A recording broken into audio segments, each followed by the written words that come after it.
కేంద్ర ప్రభుత్వం నెమ్మదిగా దేశాన్ని షట్ డౌన్ దిశగా నడిపిస్తుందా అన్న చర్చ మొదలైంది. ఇండైరెక్ట్ గా దేశం షట్ డౌన్ అవుతుందా?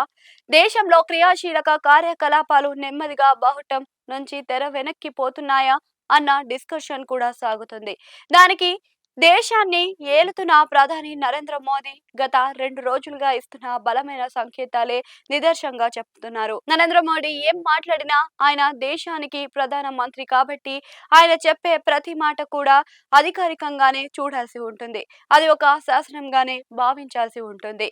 ఇక నరేంద్ర మోడీ హైదరాబాద్ పర్యటనలో చెప్పింది చూస్తే బంగారం కొనవద్దు, విదేశీ పర్యటన చేయవద్దు, వంట నూనెలు వాడకం తగ్గించుకోండి, పెట్రోల్ డీజిల్ వినియోగం తగ్గించండి, విహార యాత్రలు మానుకోండి, అంతేకాకుండా ప్రజా రవాణాని ప్రోత్సహించండి, ఇవన్నీ కూడా చెప్పారు.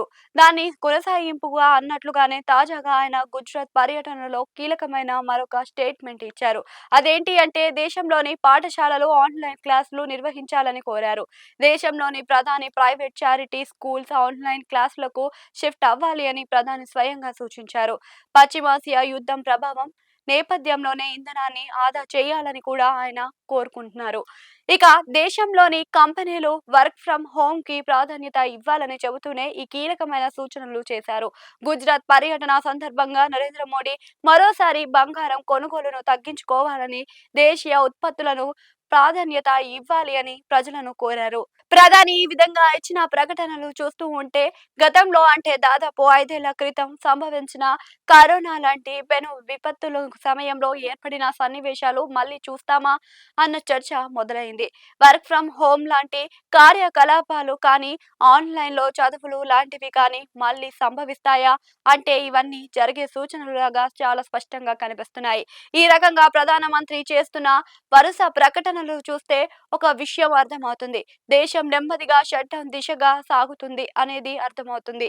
కరోనా వైరస్ సమయంలో మాదిరిగానే మెల్లగా కార్యకలాపాలను బాహటం నుంచి తెర వెనక్కి వెళ్లిపోతాయి అన్నమాట. అంటే దీని మీద చాలా లోతైన విశ్లేషణలు కూడా ఈ సందర్భంగా తెలియాల్సి ఉంది. గల్ఫ్ యుద్ధం ప్రభావంతో ముడి చమురు లభ్యం కావడం లేదు.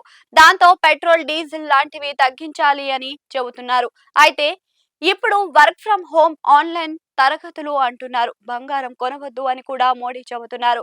ఇవన్నీ చూస్తూ ఉంటే సరికొత్త సందేహాలు కూడా వస్తున్నాయి. దేశం ఆర్థిక మాంద్యం దిశగా ఏమైనా వెళ్తుందా అన్నది ఆ చర్చ అయితే ఉంది. గల్ఫ్ యుద్ధం పర్యవసానాలు ఏమిటి అంటే ఇన్నాళ్ళు ఫ్రీగా ఉన్న హార్మోజ్ జలసంధి ఇప్పుడు ఆంక్షలతో నిండిపోయింది. దాంతో గతంలో మాదిరిగా ఇప్పుడు ముడి చమురుతో నౌకలు వచ్చే అవకాశాలైతే కనిపించడం